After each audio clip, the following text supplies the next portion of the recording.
All right, in this video today, we're going to go over the graph of the cube root function. So what is the inverse of the cube root function? If you think about like y equals x to the third and y equals the cube root of x are inverse operations. So it makes sense that they would be inverse functions. If we want to get rid of the cube root, we'd raise it to the third power. If we want to get rid of the third power, we would take the cube root of both sides.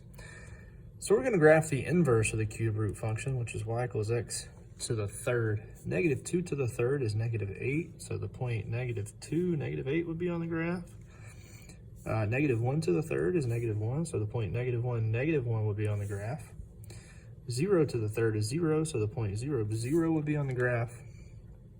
1 to the third is 1, so the point 1, 1 would be on the graph. And 2 to the third is 8, so the point 2, 8 would be on the graph. So this is going to go down from the bottom, turn, and go up. The inverse would be a reflection of that. The x and y values would be switched. So negative 8 and negative 2, negative 1, 0, 0, 1, 1, and 8, 2. So negative 8, negative 2, negative 1, 0, 0, 1, 1, and 8, 2 would be points on the cube root function. And then we would connect those dots the best we can with our graph looking something like that. The transformations that we did with square root functions still apply. If the absolute value of a is greater than 1, it's going to be a stretch. If it's less than 1, it's going to be a shrink. If it's a negative, it's going to be a reflection. H is going to move the graph left and right. K is going to move the graph up and down. If K is positive, f of x plus c, we're going to go up. If that number is negative, as we see here, we're going to go down. If it's x minus a number, we're going to go to the right, and x plus a number, we're going to go to the left. Let's look at a few examples. We have the cubed root of x minus 4. The transformations that apply here is that we're going to go down 4. So down 4. If we wanted to, we could make an xy table. We could plug in some points into that xy table, use our calculator, and this will always give us numerous points on the graph. However, we could sketch a graph without that. There's a 1 in front of the cubed root of x, so I know the next point would have to be 1 above, and the point to the left would have to be 1 below. And then we would connect that. Our graph goes more left to right than it does up and down.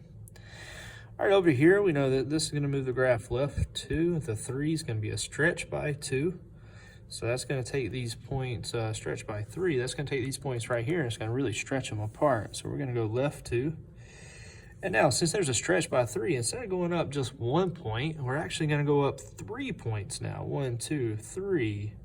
And on the other side, we're going to go down 1, 2, 3. Again, we're still coming in from the left. We're going to go up through those points and exit stage right. There's our graph. Right here we got negative 2. The negative is going to be a reflection, so it's going to reflect over the x-axis. The 2 is going to be a stretch by 2. The plus 2 is going to move our graph left 2, and the plus 3 is going to move our graph up 3. So we're going to go left 2 and up 3, so it's going to be the first point on our graph. That corresponds to this point, the middle point of our graph. Now that we're reflected on the right side, we're actually going to go down, and we're going down 2 because there's a stretch.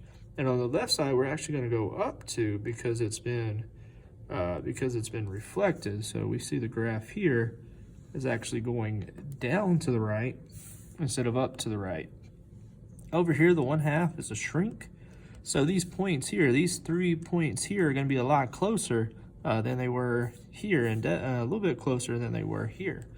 We got a shrink by 1/2, and we moved to the right 2. So we're going to go to the right 2. And then since we was a shrink by 1/2, we're only going to go up 1/2 point. And this graph's going to be much, much, much flatter than any other point, any other graph that we've done today.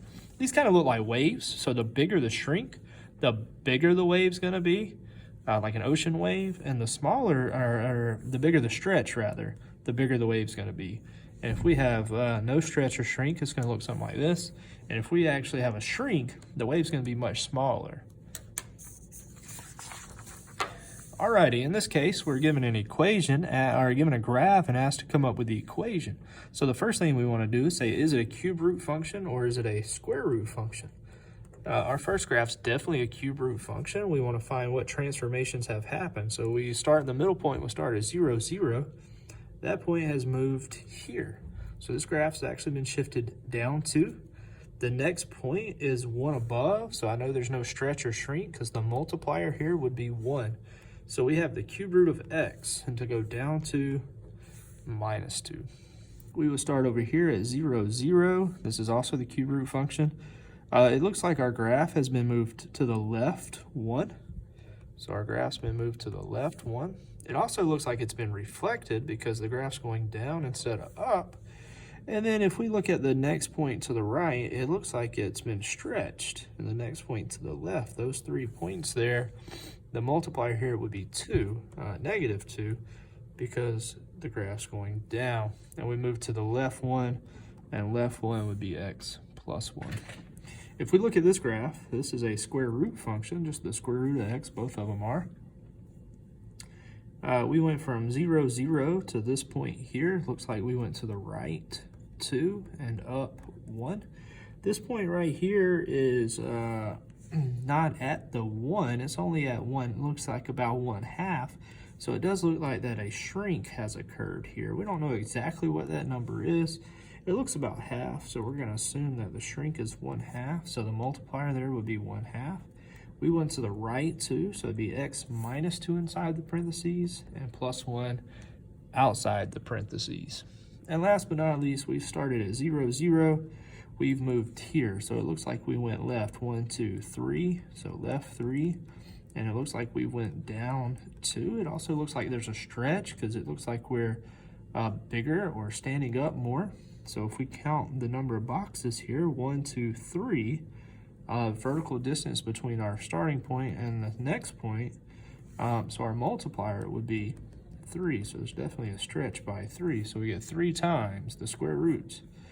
It's been moved left 3, so it'd be x plus 3, and it's been moved down 2, so that would be minus 2.